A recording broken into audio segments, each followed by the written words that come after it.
Listen to this. Osama bin Laden was offered to the United States by Sudan in 1996, and the Clinton administration turned him loose for lack of legal justification.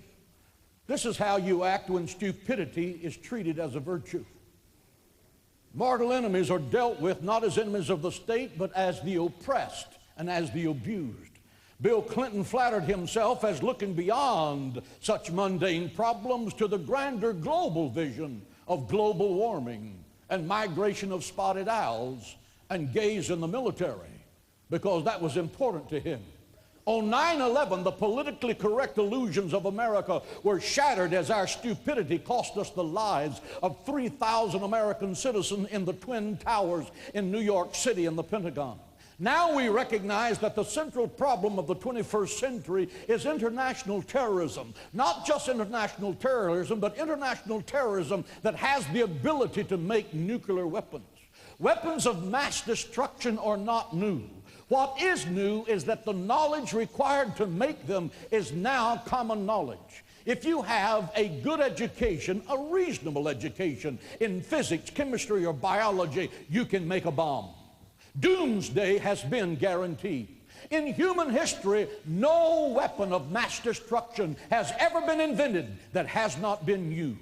Iran is in the nuclear race. America has recently discovered 2 secret Iranian nuclear complexes. Benjamin Netanyahu told me when he was here last, Russian scientists are helping Iran build long-range nuclear missiles. And those long-range nuclear missiles can reach London, Jerusalem, and New York City. Simply stated, America and the Western world is in a race against time. With these terrorist nations possessing nuclear capability, the nuclear holocaust is on the horizon. What is the probability that civilization will not destroy itself when it contains the very intelligence of mass destruction?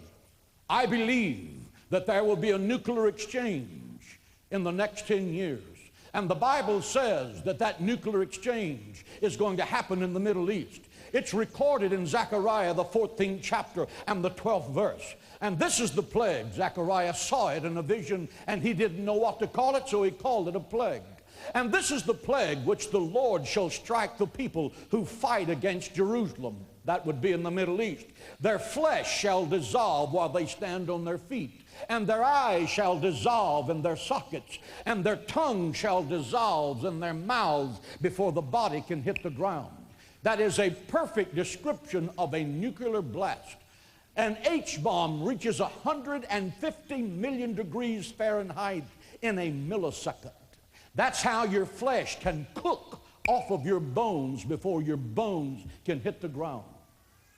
Zechariah couldn't describe that any more accurately than if he'd attended the scientific colleges of Harvard. Matthew 24, the disciples asked Jesus, what shall be the sign of your coming and of the end of the world?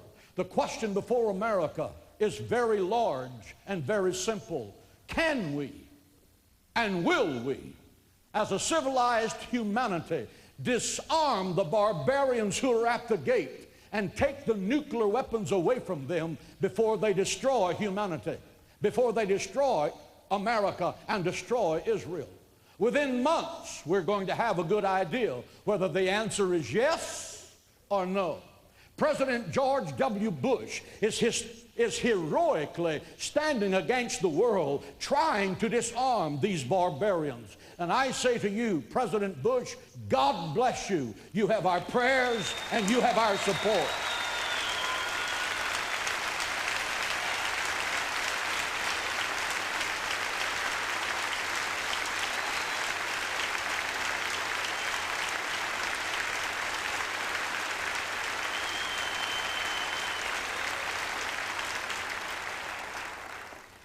I want to give you 7 principles that the mass media and the United Nations are feeding America over the liberal airways of America. I call them the foundations of fear for America. Should we attack or should we wait? Right now, our president is half supported and half obstructed by a parade of politicians. I believe half the senators in Washington are running for president. I think they all get up in the morning, shave, and sing Hail to the Chief as they shave. I want to tell you, Jesus Christ couldn't be president of the United States right now. The first argument is, yes, Saddam Hussein is evil. Hitler of the Middle East. He is the butcher of Baghdad. But should we take action and remove him? Why can't we remain neutral? That's the question. Let me tell you something. If history proves anything, it proves that we've learned absolutely nothing from history. That's true. Our nation remained neutral following Hitler's 1939 invasion of Poland until 1941. By then, Hitler had occupied most of Europe. He had invaded Africa and North and Russia. And the Nazi murder of 6 million Jews was well underway. Do you remember Neville Chamberlain? He was the Prime Minister of England. He said, we can make peace with Hitler. And he went to make peace with Hitler, and Hitler said, give me Czechoslovakia, and I'll be happy. They gave him Czechoslovakia. It was like throwing a piece of raw meat to a ravenous lion. As soon as he got Czechoslovakia, he then invaded the rest of Europe. And Neville Chamberlain all of the time was saying, we have peace in our times, peace in our times. What nonsense. The point is that history has taught us a lesson that we have paid for in a river of blood. That hesitating to remove an evil dictator only leads to a greater war and greater bloodshed. Signing a peace treaty with a tyrant and a thug like Yasser Arafat or Saddam Hussein only leads to a greater war. If we hesitate, if we postpone, if we delay, and Saddam Hussein gets a dirty bomb into New York or into San Francisco or into Chicago or into Dallas, the American deaths could be in the millions, making what happened on 9/11 a mere minor event. Then all of America will scream, why did we wait? Psalms 97:10 says, you who love the Lord hate the evil thing. Let me tell you something. From a biblical perspective, Saddam Hussein is evil. He is a murderer. He is a monster. God bless the American military forces as they go to crush this Nebuchadnezzar of the 21st century.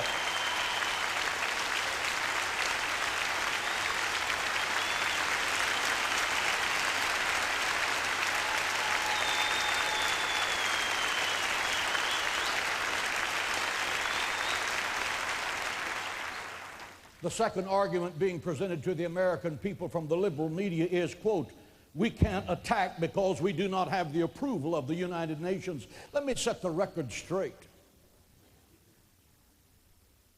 On 9/11, the U.S.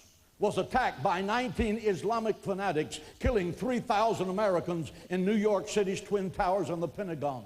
We watched in horror as Americans leaped to their death on national television to escape the flames. We watched heroic firemen and policemen run into those flaming buildings to protect and serve as they gave their lives in the Twin Towers in New York. I want you to hear this. We, the United States of America, were attacked on our soil by terrorists. We are a free and sovereign nation. We do not need the United Nations to raise their hands and give us permission to defend ourselves.